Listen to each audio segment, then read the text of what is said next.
धरती माता वाचवा, शेतकऱ्यांसाठी इशारा, जमिनीच्या आरोग्याकडे दुर्लक्ष महागात पडणार. नमस्कार, आपण पाहत आहात धुमाकूळ महाराष्ट्र न्यूज. बार्शीटाकळी तालुक्यातून एक महत्त्वाची बातमी समोर येत आहे. धरती माता बचाव अभियानांतर्गत शेतकऱ्यांना जमिनीच्या आरोग्याबाबत सजग राहण्याचे आवाहन करण्यात आले आहे. बार्शीटाकळी तालुक्यात गुणनियंत्रक कृषी अधिकारी कैलास राठोड यांनी शेतकऱ्यांना स्पष्ट इशारा दिला आहे की जमिनीची गुणवत्ता टिकवण्यासाठी योग्य पावले उचलली नाहीत तर भविष्यात उत्पादनावर गंभीर परिणाम होऊ शकतो.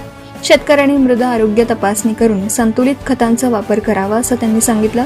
रासायनिक खतांचा अतिरेक टाळत जीवामृत, गांडूळ खत, कंपोस्ट आणि हिरवळीच्या खतांचा वापर वाढवण्यावर भर देण्यात आला आहे.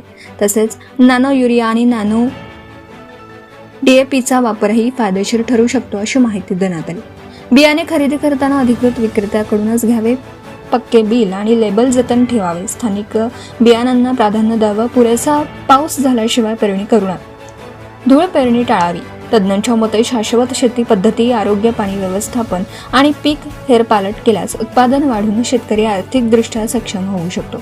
धरती माता बचाव हा फक्त अभियान नाही तर भविष्यातील शेती वाचवण्याची चळवळ आहे. सर्व शेतकऱ्यांनी यात सक्रिय सहभाग घ्यावा असं आवाहन करण्यात आलं आहे. धुमाकूळ महाराष्ट्र न्यूज सोबत कार्यकारी संपादक तथा अकोला जिल्हा प्रतिनिधी प्रदीप गावंडे, अकोला. आपल्या परिसरातील ताज्या आणि महत्त्वाच्या बातम्या पाहण्यासाठी आजच आपल्या धुमाकूळ महाराष्ट्र न्यूजला YouTube वर सबस्क्राईब करा आणि बेल आयकॉन प्रेस करा.